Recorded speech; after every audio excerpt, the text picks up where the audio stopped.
بسم الله الرحمن الرحيم قد أفلح من زكاها وقد خاب من دساها صدق اللہ العلی العظیم۔ میں سب سے پہلے مجدداً شکر گزار ہوں برادر عزیز حجت الاسلام والمسلمین مولانا یاسین عادلی صاحب کا کہ جنہوں نے دوبارہ مجھ جیسے حقیر کو یہ موقع فراہم فرمایا کہ دوبارہ سے میں آپ جیسی نورانی شخصیتوں کے درمیان حاضر ہوں اور کچھ اپنے ٹوٹے پھوٹے الفاظ آپ تک پہنچا سکوں۔ اور اسی طرح سے درس کی ابتدا میں چاہتا ہوں کہ ماہ ذی الحجہ کے عشرہ اولیٰ کی تمام مناسبتوں کی طرف آپ کو ایک مختصر اشارہ کروں۔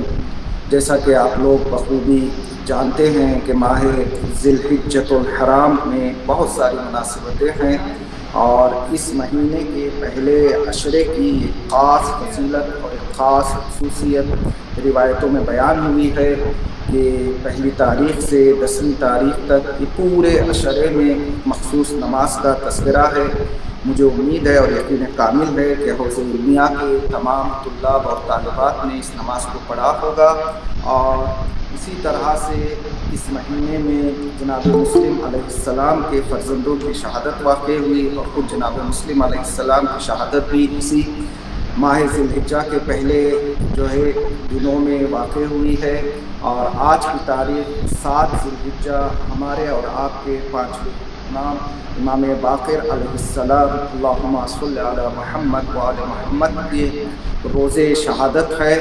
اور انشاءاللہ 2-3 دنوں کے بعد، چونکہ کل 8 ذی الحجہ ہے تو روزے تربیہ ہے، 9 ذی الحجہ روزے عرفہ ہے، اور 10 ذی الحجہ جو اس سلسلے کا فائنل ڈے ہے کہ جسے عید قربان کے نام سے ہم لوگ یاد کرتے ہیں، کہ جس دن ہمیں حکم دیا گیا ہے کہ ہم کسی جانور کی قربانی پیش کریں۔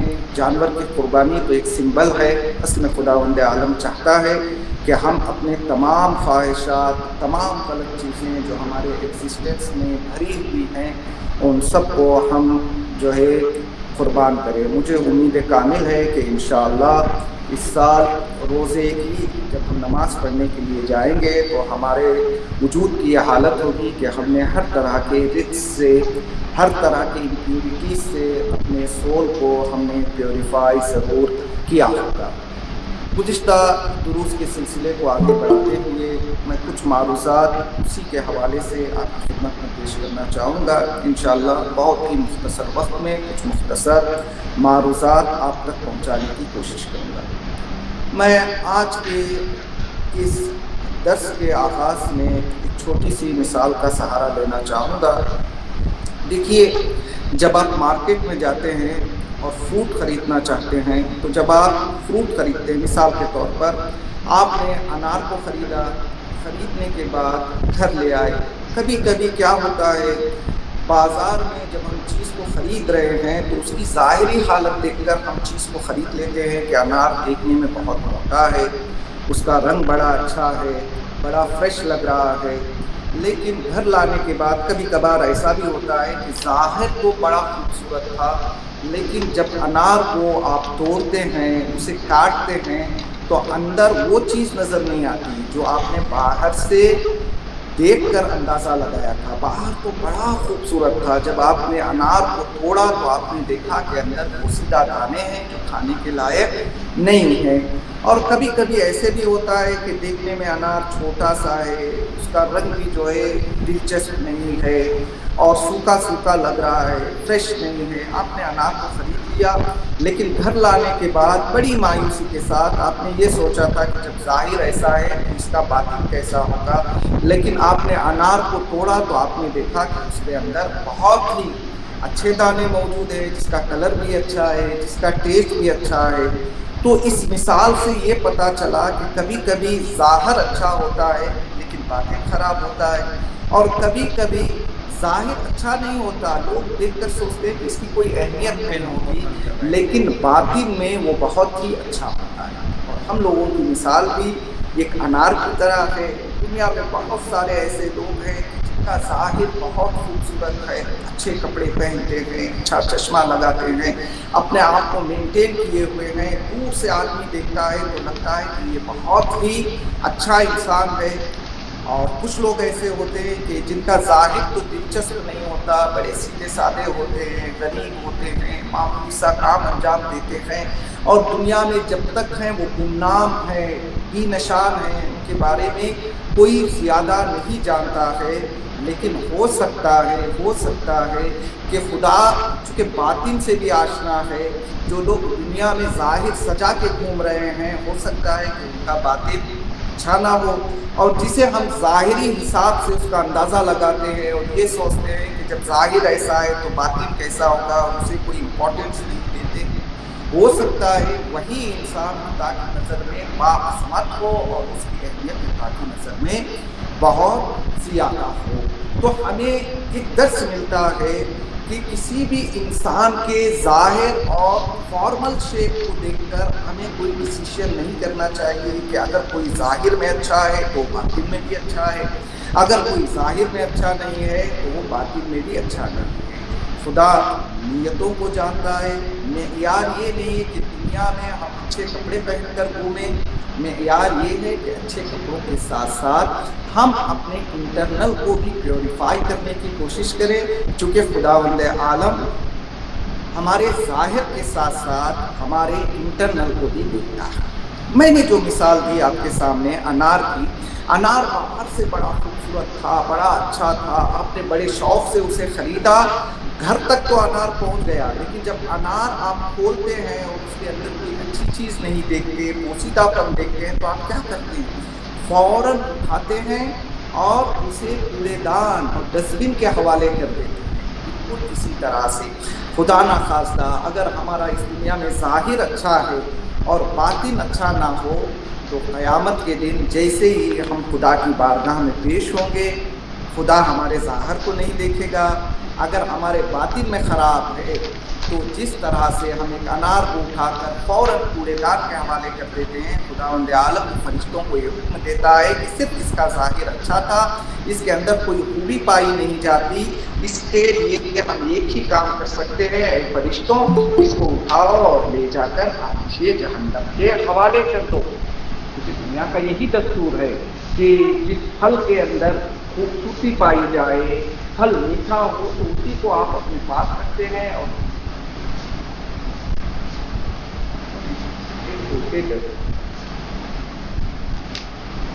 میں بات کو اور قریب کرنے کے لیے ایک دوسرے ایگزامپل کا سہارا لینا چاہوں گا۔ دیکھیے کوئی ایسا انسان ہے کہ اس کے کمر پر جو ہے میان رکھی ہوئی ہے اور میان کے اندر تلوار ہے۔ اگر میان بہت ہی خوبصورت ہو، بہت ہی قیمتی ہو تو میان کو دیکھ کر سامنے والا یہ اندازہ لگاتا ہے کہ جو میان کے اندر تلوار ہوگی وہ بھی بڑی خوبصورت ہوگی، وہ بھی کسی کام کی ہوگی۔ اگر کوئی بہت ہی ایکسپینسو میان کے اندر کوئی لکڑی کی تلوار رکھے، لوگوں کو یہ انتظار ہے کہ میان اتنی خوبصورت ہے تو اس کے اندر جو تلوار ہوگی وہ بھی خوبصورت ہوگی۔ اگر لوگوں کی توقع یہ ہے اور کوئی آدمی ایک قیمتی اور ایکسپینسو میان کے اندر سے ایک لکڑی کی تلوار نکالے تو لوگ اس تلوار کا کیا کریں گے؟ کہیں گے لکڑی کا کام چلنا ہے، اور چاہے وہ ایک جو ایک قیمتی میان کے اندر ہی کیوں نہ ہو، اس لکڑی کو لے کے اور آگ کے حوالے کریں۔ بالکل اسی طرح سے اگر ہمارا ظاہر اچھا ہے اور اندر ہماری سول جو ہے پیوریفائڈ نہیں ہے، ہماری سول جو ہے اچھی نہیں ہے، تو پھر یہ جلانے کے کام آئے۔ جیسے ہم خدا کی بارگاہ میں پہنچیں گے تو خدا یہ نہیں کہے گا کہ آپ کا ظاہر کیسا ہے، خدا یہ پوچھے گا کہ بتاؤ تمہارے باطن میں کیا ہے۔ اگر باطن میں ہیرا، ڈائمنڈ، الماس ہے تو خدا اسے جنت کے حوالے کرے گا۔ اگر ہمارے باطن میں صرف اور صرف خرابیوں کے علاوہ کچھ بھی نہیں ہے تو اس کی مثال اس لکڑی کی جیسی ہے جو ایک قیمتی غلاف کے اندر پوشیدہ تھی۔ جب لکڑی کا پتہ چلے گا تو لوگ اسے آگ کے حوالے کریں گے، خدا کے عالم فرشتوں کو حکم دے گا کہ اس کا صرف ظاہر اچھا ہے لیکن باطن میں کوئی خوبی اس کے اندر پائی نہیں جاتی، لہٰذا جس کے اندر کوئی خوبی نہ ہو تو وہ ایک ہی کام آ سکتا ہے، اسے ہم جلا سکتے ہیں۔ خداوند عالم فرشتوں کو حکم دے گا کہ ان لوگوں کو لے جاؤ، لے جانے کے بعد آگ کے حوالے۔ تو ابھی سوال یہ پیدا ہوتا ہے کہ مولانا آپ کئی دنوں سے یہ کہہ رہے ہیں کہ ہمیں اپنے سول کو پیوریفائڈ کرنا ہے، پاک و پاکیزہ بنانا ہے، تہذیب نفس کو انجام دینا ہے، تو آخر کس طرح سے ہم اپنے آلودہ نفس کو طہارت کی طرف لے جا سکتے ہیں؟ اس کا ایک ہی جواب ہے، خداوند عالم نے انسان کو کریٹ کرنے سے پہلے ایک ہادی اور ایک گائیڈ کا انتظام کیا ہے۔ وہاں سے گائیڈ آئے ہوئے، میں نے پچھلے درس میں بھی شاید اس بات کی طرف اشارہ کیا تھا کہ خداوند عالم نے ہمیں میپ بھی بھیجا ہے، اور میپ کو سمجھانے والے گائیڈز اور ہادی اور رہنما کا بھی انتظام کیا ہے۔ لہٰذا انسان اگر چاہتا ہے کہ اپنے نفس کو ہر طرح کی خرابی اور ہر طرح کی گندگی سے پاک و پاکیزہ رکھے، تو اس کا ایک ہی راستہ ہے، وہ راستہ یہ ہے کہ ہم قرآن مجید کے تعلیمات پر عمل کریں اور اہل بیت اور دیگر انبیاء کی جو سیرت ہمارے سامنے پیش کی گئی ہے اس کو پڑھ کر نہ چھوڑ دیں، بلکہ اسے پریکٹیکلی طور پر اپنے لائف میں اپلائی کرنے کی کوشش کریں، تب کہیں جا کر ہم اپنے نفس کو پاک و پاکیزہ بنا سکتے ہیں۔ انبیاء اسی لیے آئے ہیں کہ اگر کوئی کند ہے تو اسے تیز کرے، اسے سیکل کرے۔ انبیاء اسی لیے آئے ہیں کہ اگر کسی کے پاس زہر اور پائزن موجود ہے تو انبیاء کو خداوند عالم نے یہ ہنر عطا کیا ہے، ائمہ کو خداوند عالم نے یہ ہنر عطا کیا ہے کہ وہ پائزن کو بھی شوگر اور شکر میں تبدیل کر سکتے ہیں۔ لہٰذا ہر انسان کا یہ فریضہ ہے کہ وہ اپنی زندگی میں قرآن مجید کو سامنے رکھے اور انبیاء، ائمہ، اولیاء کی سیرت کو دستور عمل بنا لے۔ یہ دو چیزوں کے ساتھ ساتھ اپنی زندگی کو آگے بڑھائیں گے تو انشاءاللہ ہمارا نفس جو ہے طہارت کی طرف آگے بڑھے گا۔ اور انسان کو اپنے مائنڈ میں کانسیپٹ جو ہے اسٹرانگ کرنا چاہیے کہ میں کچھ نہیں ہوں، جو کچھ ہو رہا ہے وہ خدا کی جانب سے ہو رہا ہے، خدا ہی کی طرف سے مجھے یہ حیات دی گئی ہے، اور خداوند عالم چاہے تو میری اس حیات کو اس سے واپس لے سکتا ہے۔ نہیں، چلیے اس بات کو بھی میں ایک مثال کے ذریعے سے جو ہے واضح کرنا چاہوں گا۔ آپ لوگ کبھی کھیت میں تو گئے ہوں گے، جب لوگ جو کھیت میں جاتے ہیں تو کبھی کبھار ایسا ہوتا ہے کہ پرچم پر کسی شیر کی تصویر بنا کر کھیت کے درمیان رکھا جاتا ہے، یا دوسری جگہ بھی آپ جہاں بھی تصور کیجئے کہ ایک لائن یا ایک شیر، ٹائیگر کی تصویر جو ہے کسی پرچم پر، کسی کپڑے پر آپ نے بنائی ہوئی ہے، اور اسے آپ نے ایک جو کھلی فضا میں لگا دیا ہے۔ اب جب ہوا تیز چلتی ہے تو وہ شیر کی تصویر میں حرکت پیدا ہوتی ہے، دور سے دیکھنے والے کو ایسا لگتا ہے کہ شیر حرکت کر رہا ہے، شیر زندہ ہے، لیکن آپ اگر دقت نظر سے کام لیں تو آپ کو پتہ چلے گا کہ یہ جو شیر میں حرکت پیدا ہو رہی ہے اس میں شیر کی کوئی خوبی نہیں ہے، بلکہ شیر تو صرف ایک تصویر ہے۔ جو کچھ حرکت اس میں پیدا ہو رہی ہے وہ ایئر اور ہوا کے ذریعے ہے۔ تو اصل کمال ہوا کا ہے، پرچم کا نہیں ہے۔ چونکہ سامنے والے کو ہوا دکھائی نہیں دے رہی ہے، صرف اپنا ہوا اپنا کام کر رہی ہے، لہٰذا ایک سادہ انسان دور سے شیر کے پرچم کو دیکھ کر ڈر جاتا ہے اور یہ سوچتا ہے کہ شیر حرکت کر رہا ہے۔ بالکل اسی طریقے سے اگر ہم حرکت کر رہے ہیں، ہم بات چیت کر رہے ہیں، ہم پڑھ رہے ہیں، ہم کسی سے لڑ رہے ہیں، تو یہ نہ سوچیے کہ یہ سارے پاورز میرے اندر موجود ہیں، میں یہ کام انجام دے رہا ہوں، نہیں، بلکہ ہمیں یہ اس بلیف کو اسٹرانگ کرنا چاہیے کہ جو کچھ ہم کر رہے ہیں وہ ہم نہیں کر رہے ہیں، بلکہ ایک اندیکھی پاور ہے، ایک اندیکھی طاقت ہے جو ہمارے اندر حرکت کو پیدا کر رہی ہے۔ اصل کام اس اندیکھی طاقت کا ہے۔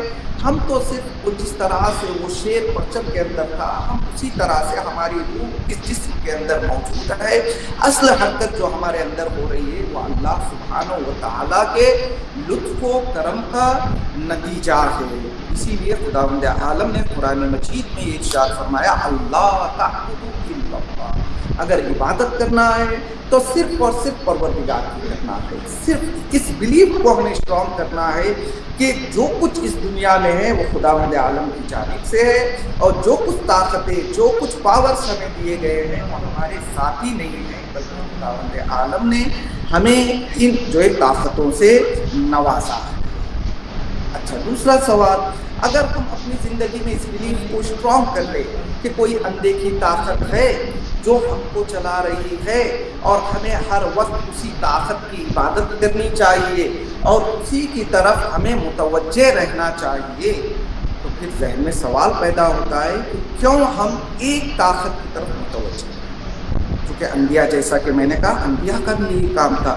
انبیاء اس دنیا میں آئے تھے اور وہ یہی پیغام دینے کے لیے آئے تھے کہ طرح طرح کے خداؤں کو چھوڑ دو, جو طرح طرح کے اصنام کی پرستش کو چھوڑ دو, اور زندگی میں اس بلیف کو اسٹرانگ کرو کہ صرف اور صرف ایک اندیکھی طاقت ہے کہ جو آپ کو چلا رہی ہے, جس کی وجہ سے آپ اس دنیا میں موجود ہو. بہت ساری داستانیں ملتے ہیں.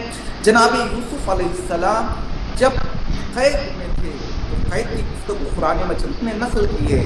ان کے ڈائلاگس میں سے ایک ڈائلاگ جو قرآن مجید میں اللہ سبحانہ و تعالیٰ نے ڈکٹیٹ کیا ہے وہ یہ ہے کہ جناب یوسف نے زندانیوں سے جب جو ہے بات چیت کی تو انہوں نے پوچھا ارباب مختلف خیر ام رب واحد. ہے میرے زندان میں رہنے والے ساتھیوں, میرے ذہن میں ایک سوال جو ہے آ رہا ہے. وہ سوال یہ ہے کہ تم مجھے یہ بتاؤ کہ اگر ہمیں کسی رب کی پرستش کرنا ہے تو وہ کیا ڈفرینٹ جو لارڈس ہوتے ہیں, جو طرح طرح کے پروردگار ہوتے ہیں, کئی پروردگار ہوتے ہیں, وہ بہتر ہیں, وہ خیر ہیں, وہ بیسٹ ہیں, یا یہ جو پروردگار کی عبادت کرنا یہ بیسٹ ہے. لہٰذا انبیاء نے بھی ہمیں یہ درس دیا کہ زندگی میں ایک رب کی بندگی کرو اور سارے امور اسی کے حوالے.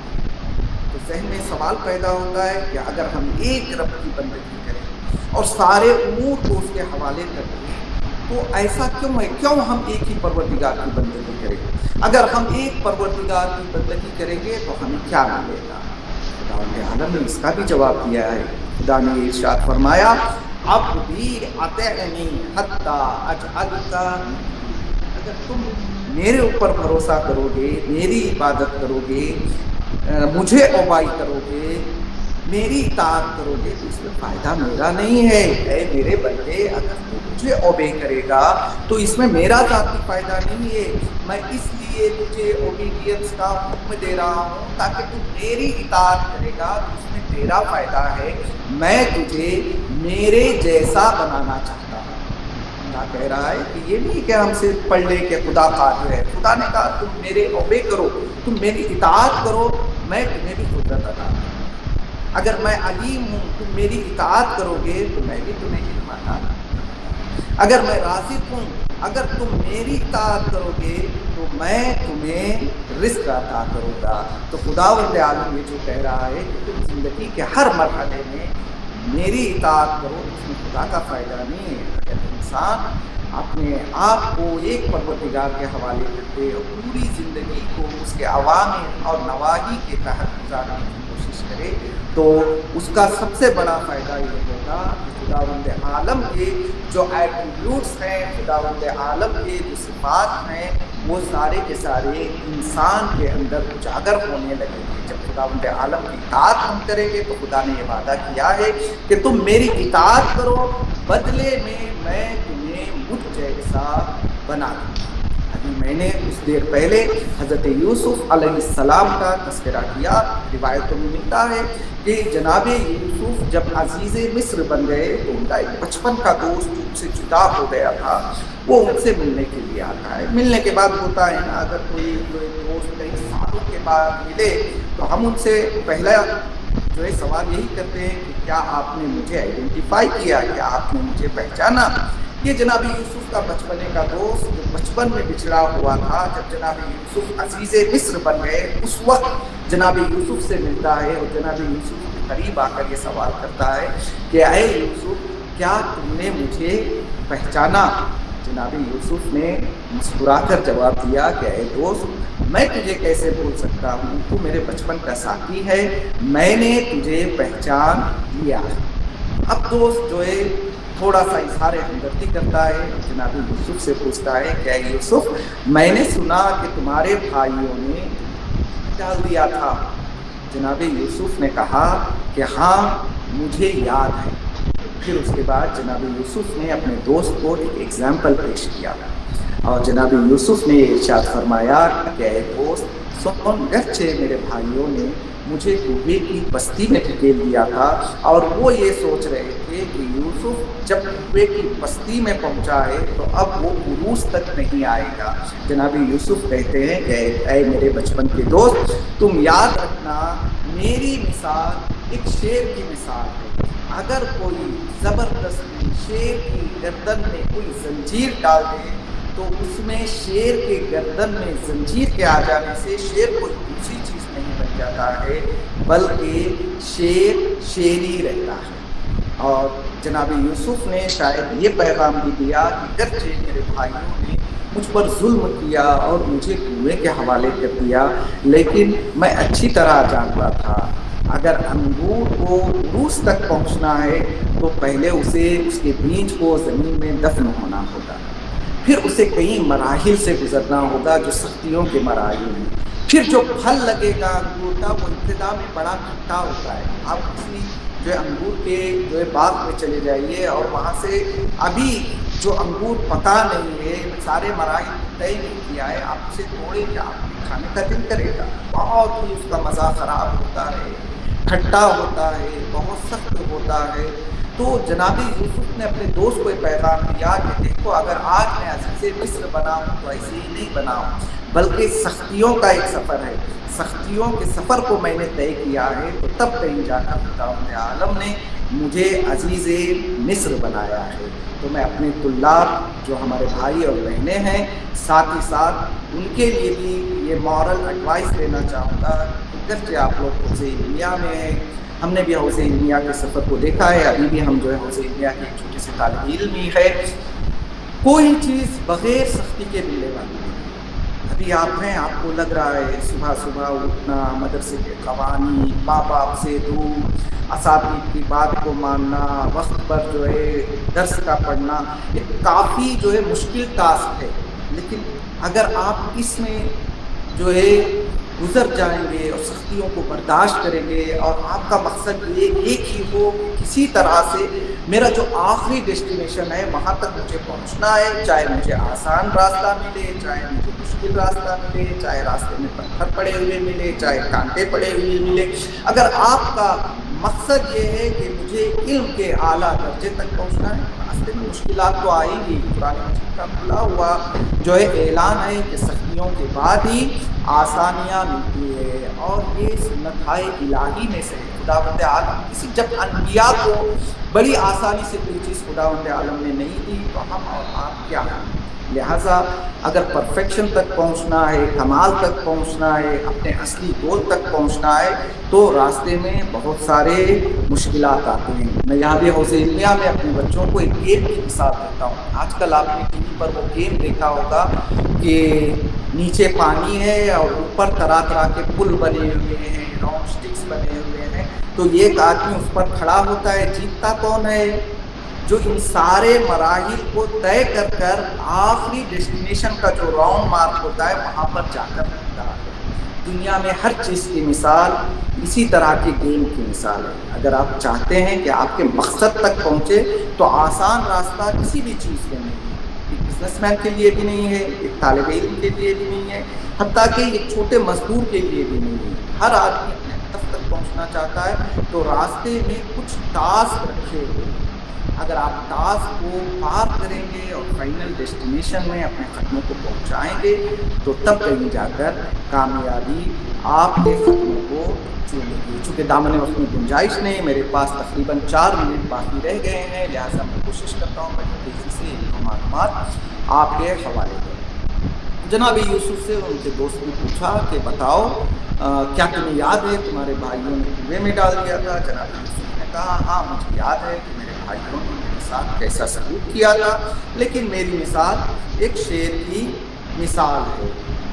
پھر اس کے بعد جناب یوسف نے اپنے دوست سے گلا کیا. ہوتا ہے نا, دوست کہیں باہر سے آئے, کئی دنوں کے بعد آئے, تو حق دوستی یہی ہے کہ ایک دوست دوسرے دوست کے لیے کوئی تحفہ نہ کر جائے. جناب یوسف نے کہا یہ ساری باتیں چھوڑو, تم اتنے سال بعد مجھ سے ملنے کے لیے آئے ہو, بتاؤ تم میرے لیے کیا لے کے آئے. جناب یوسف کے دوست کہتے ہیں کہ اے یوسف, میرا دل تو چاہ رہا تھا کہ تمہیں کوئی پریزنٹ پیش کروں, کوئی گفٹ دوں, لیکن میں نے ساری چیزوں کو ڈھونڈ لیا, مجھے کوئی چیز ایسی نہیں ملی کہ جو تمہارے لائق ہو. میں نے جس چیز کی طرف بھی نظر دی, مجھے پتا چلا کہ ساری چیزیں تمہارے پاس موجود ہیں. ہاں, ایک تحفہ ضرور لایا ہوں. وہ تحفہ جو میں لایا ہوں اس کا نام آئینہ اور میرر ہے. میں چاہتا ہوں کہ تم اپنا چہرہ اس میں دیکھو. انسان جب آئینے میں اپنا چہرہ دیکھتا ہے تو یہ نہیں کہ ظاہری چیز کو دیکھے. میں نے جہاں سے بات شروع کی تھی وہاں جو ہے وہیں پر روکنا چاہتا ہوں. انسان ظاہر کے ساتھ ساتھ جہاں ہم اپنی ناک کی طرف دیکھتے ہیں, اپنے کان کی طرف دیکھتے ہیں, بالوں کو صحیح کرتے ہیں, وہیں ایک دو چار لمحے انسان کو رک کر دیکھنا چاہیے کہ یہ چہرہ میرا ہے, چہرے کو میں نے اتنا سجایا ہے, اور جب میں نے چہرے کے لیے اتنا کیا ہے تو میرا باطن کیسا ہے, میرے باطن کے لیے میں نے کیا کیا کام انجام دیا ہے. اور قیامت کے دن جب نامہ اعمال کھولا جائے گا, یہ نامہ اعمال نہیں بلکہ خداوند عالم ہمارے سامنے ایک میرر اور ایک آئینہ پیش کرے گا کہ تمہارے سامنے یہ آئینہ رکھا گیا ہے, تم آئینے میں دیکھو اور بتاؤ میں نے تو دنیا میں وعدہ کیا تھا کہ تم میری اطاعت کرو, میں تمہیں میرے جیسا بنا لوں گا. تم مجھے بتاؤ میں کریم تھا, تھوڑا آئینے میں دیکھ کر بتاؤ کہ تم نے اپنے وجود میں کتنا کرم بھرا ہے. میں رازق تھا اور میں نے تمہیں چانس دیا تھا کہ تم میرے جیسے بن جاؤ. بتاؤ آئینے میں دیکھ کر کہ جب تم دنیا میں تھے تو تم کتنے لوگوں کے لیے رازق بنے. میں غفار ہوں, میں نے تمہیں دنیا میں چانس دی تھی کہ تم میری اطاعت کرو اور تم مجھ جیسے بن جاؤ. ذرا مجھے بتاؤ کہ تم جب دنیا میں تھے تو کتنے لوگوں کے لیے تم نے غفاریت سے کام کیا. میں درس کے آخر میں امید کرتا ہوں, دیکھیں ہم جس عشرے سے گزر رہے ہیں بہت خاص عشرہ ہے. ابھی آپ جو ہے کل اور پرسوں کے دن جو ہے آپ سب مل کے دعائے عرفہ پڑھیں گے. تو روایتوں میں ملتا ہے, اگر آپ مفاتیح الجنان کھول کر دیکھیں تو شیخ عباس القمی نے دعائے عرفہ سے پہلے یہ داستان بھی نقل کی ہے چوتھے امام سے کہ چوتھے امام روز عرفہ راستے سے گزر رہے تھے تو چوتھے امام نے دیکھا کہ ایک فقیر ہے جو کسی کے در پر کھڑے ہو کر گدائی کر رہا ہے. تو چوتھے امام افسوس کرتے ہیں اور یہ کہتے ہیں کہ تجھے کیا ہو گیا ہے. تو آج کے دن بھی اللہ سبحانہ و تعالیٰ کی بارگاہ میں دعا کو چھوڑ کر تو لوگوں کے در پر کھڑا ہو کر گدائی کر رہا ہے. لہٰذا مجھے امید ہے کہ ہم اپنی زندگی میں اسٹرانگ کو بلیو کریں گے کہ جو کچھ ہے وہ پروردگار ہے, اور ہم یہ کوشش کریں گے کہ پوری طرح سے پروردگار کی اطاعت کریں تاکہ ہماری دنیا بھی آباد ہو جائے اور ہماری آخرت بھی آباد ہو جائے. والسلام علیکم ورحمۃ اللہ وبرکاتہ. کسی کو کوئی سوال ہے تو سوال کر لیں. جی السلام علیکم ورحمۃ اللہ وبرکاتہ. فوزیہ رضوی وعلیکم السلام. جی آغا, ایک تو سب سے پہلے کہ آپ کا بہت بہت شکریہ. آپ نے بہت ہی اچھا, بہت ہی خوبصورت طریقے سے درس دیا اور تقریر کی, اور آپ نے خدا کی اطاعت بندگی بتائی, یعنی کہ پروردگار عالم پر کیسے بھروسہ, کیسے اس کا اطاعت کریں, کیسے اس پہ ہم ایک دم اسٹرانگلی عقیدہ رکھیں, کس طریقے سے وہ کریں. آپ نے مطلب بہت اچھے ایسے پوائنٹس بتائے کہ واقعی روحانیت میں جا کر وہ لگے, وہ روحانیت میں لگے, مطلب روحانیت میں جگائے. تو آگا جیسے کہ ایک اگر خواہر ہے, متقی ہے, پرہیزگار ہے, عبادت بھی کرتی ہے, سب کچھ بھی ہے اور ریاکاری بھی نہیں ہے اس کے اندر, تو ایک بندہ ہے مطلب کہ, تو اگر اس کے اندر کوئی ریاکاری بھی نہیں ہے, وہ مصیبت میں گر جاتا ہے, مشکلات میں گر جاتا ہے, لیکن پھر بھی اس کو اللہ پہ بھروسہ ہے, اسٹرانگلی بہت زیادہ وہ عقیدہ رکھتا ہے, بہت زیادہ وہ خدا پہ یقین رکھتا ہے, لیکن اچانک سے وہ اپنا حوصلہ پست کر دیتا ہے. مطلب سوچتا ہے کہ کہیں نہ کہیں مطلب اس کے دل میں تھوڑا سا خیال آتا ہے کہ نہیں پتہ نہیں کہ اللہ کو ایسا ہے. تو بس میں آپ سے یہ کہنا چاہتی ہوں آقا کہ آپ اصلاح کریں کہ ایسا کیا ہے یا ایسا کون سا نکات پوائنٹس ہیں کہ جو اتنا متقی پرہیزگار کو اتنی مشکلات آتی ہیں تو وہ اس کو سب کچھ بھی پتہ ہے لیکن کہیں نہ کہیں وہ ڈاؤٹ میں بھی آ جاتا ہے. تو ایسا کیا کرے؟ ایسا کوئی روایت یا ائمہ معصومین کی کوئی بھی تقریر ایسے جو حوصلہ افزائی کر سکے جو خداوند عالم پر دوبارہ جی جی جی جی میں آپ کے سوال کو سمجھ گیا ہوں. ماشاءاللہ بہت خوبصورت جو ہے سوال ہے. دیکھیے دو چیزیں ہیں. ابھی پہلے آپ یہ کہہ رہی ہیں کہ اسے اسٹرانگلی اللہ پر بلیو ہے, ٹھیک ہے, اور دوسری چیز آپ یہ کہہ رہے ہیں کہ اس نے سب کچھ کیا لیکن زندگی میں چیزیں اچھی نہیں ہوئی, تو کہیں نہ کہیں جا کر اس کا عقیدہ یا اس کا بلیف کیا ہو رہا ہے, ٹوٹ رہا ہے. یہی سوال ہے نا آپ کا؟ جی مطلب وہ مطلب یقین بھی رکھتا ہے لیکن کہیں نہ کہیں آگے ایک کونے میں یعنی کہ 99% وہ ہاں کہیں نہ کہیں اس کے دل میں. تو یہی چیز ہے. دیکھیں پھر میں ایک مثال کا سہارا لوں گا چونکہ کامن گنجائش میں ایک مثال کے ذریعے میں بات کو واضح کر دوں گا. دنیا میں کچھ چیزیں ایسی ہیں نا جو دو چیزیں الگ الگ ہی ہیں, دو چیزوں کو ایک جگہ جمع کر دو تو ایک دوسرے کو خراب کر دیتے ہیں. میں مثال دوں آپ کو, ٹھیک ہے, آپ کے گھر میں نمک بھی ہوگا, آپ کے گھر میں شکر بھی ہوگی نا, تو دونوں کا کام الگ الگ ہے. جب تک یہ جدا ہے نا تب تک وہ اپنے اپنے کام کو انجام دیتے ہیں. لیکن آپ نمک شکر کو ایک ہی ڈبے میں ڈال کے رکھتے ہیں تو جو ہے کیا ہوگا. ہاں آپ کا سوال یہ ہے کہ 99% اس کے پاس شکر ہے لیکن 1% کبھی کبھی جو ہے نمک بھی اس میں جو ہے وہ ملا رہا ہے. جبکہ اگر خدا پہ اسٹرانگ بلیو ہے, میں یہی کوشش کر رہا ہوں 3-4 ہفتے جو بھی آپ کے درمیان رہا میں یہی کر رہا ہوں, پہلے یہ اسٹرانگ بلیو ہو جائے نا جو کچھ ہے وہ خدا ہے, تو اس کے بعد جو بھی سختیاں آئیں گی, جو بھی پریشانیاں آئیں گی, انسان اس پر توجہ نہیں دے گا. کہیں نہ کہیں جا کر جیسے آپ نے سوال کیا 1% بھی اگر اس میں آ رہا ہے تو غلطی اس کے عمل میں نہیں ہے, اس کے بیسکس میں ہے. جو اس نے پہلے جو اس کا عقیدہ ہے خدا پر, وہاں کہیں نہ کہیں ابھی بھی کمی ہے. اس نے صحیح طرح سے خدا کے مصلحتوں کو, خدا کے قدر جو ہے قضاء و قدر کو صحیح طرح سے نہیں سمجھا. اسی لیے فروع دین سے پہلے, نماز پڑھنے سے پہلے, روزہ رکھنے سے پہلے خداوند عالم نے اصول دین کو رکھا ہے. اصول دین میں بھی سب سے امپورٹنٹ توحید ہے. اگر توحید ہم لوگ اسٹرانگ کر لیں اور اسٹرانگ بلیو ہو جو کچھ ہے وہ خدا ہے, اس کے بعد میں کوئی نہیں کسی بھی حال میں, چاہے مجھے پھانسی پہ لگا دیا جائے تب بھی خدا ہے, چاہے مجھے کہیں کا امیر بنا دیا جائے تب بھی جو ہے خدا ہے, اگر میری وشز پوری ہو رہی ہیں تب بھی خدا ہے, اگر میں کسی مصیبت میں ہوں تب بھی خدا ہے. اگر یہ اسٹرانگ بلیو ہو جائے تو 1% بھی, اگر 1% بعد میں جا کر پریشانی آ رہی ہے تو اس فائل کو آپ کو ریوائز لینا پڑے گا, پیچھے جانا پڑے گا, آپ کو عقیدہ توحید کو صحیح کرنا پڑے گا. کہیں نہ کہیں جو بھی خواہر ہو, جو بھی برادر ہو یا کوئی عام انسان ہو جس کی بھی یہ حالت ہے, گرچہ وہ 98-99% صحیح راستے پر ہے, 1% اگر عمل میں سوچ میں تبدیلی آ رہی ہے اس کا مطلب یہ کہ واپس پلٹے, دوبارہ سے عقیدہ توحید کو دہرائے اور اسے اور مضبوط کرنے کی کوشش کریں تاکہ 100% جو ہے ہم توحید پر پہنچ جائیں. اور امام حسین علیہ السلام نے جس طرح سے ابھی دعائے عرفہ میں آپ پڑھے جو ہے پڑھیں گے, کہا تھا نا کہ جس کو پروردگار جو ہے مل جائے وہ کوئی چیز کو کھوتا نہیں, پروردگار کو کھوتے وہ لاکھ ظاہری فارمل چیزیں اسے مل جائیں کوئی چیز اسے ملتی نہیں. جزاک اللہ, جزاک اللہ. آج مطلب روحانی سبق دیا آپ نے اطاعت خدا پہ, واقعی مطلب بہت ایک الگ سا. السلام علیکم آقا. وعلیکم السلام. بہت اچھا آپ نے کیا ہے پروردگار. آپ پہلے شکریہ ادا کیجیے آپ کے جو ہے پرنسپل جی بہت بہت شکریہ ان کی کاوشیں ہیں کہ جو آپ لوگوں کے لیے کوشش کر رہے ہیں کہ جو ہے ہر پروردگار سلامت رکھے, مولا کے صدقے میں آپ کو سلامت رکھے. قائم رہے ہمارے مولانا یاسر صاحب کو اللہ مولا سلامت رکھے, سلامت رکھے. چلیے جزاک اللہ. شکریہ بہت. نماز کا وقت ہو رہا ہے مولانا. جی نماز کا وقت ہو رہا ہے, چلیں ٹھیک ہے انشاءاللہ. شکریہ, بہت بہت شکریہ. السلام علیکم. السلام علیکم.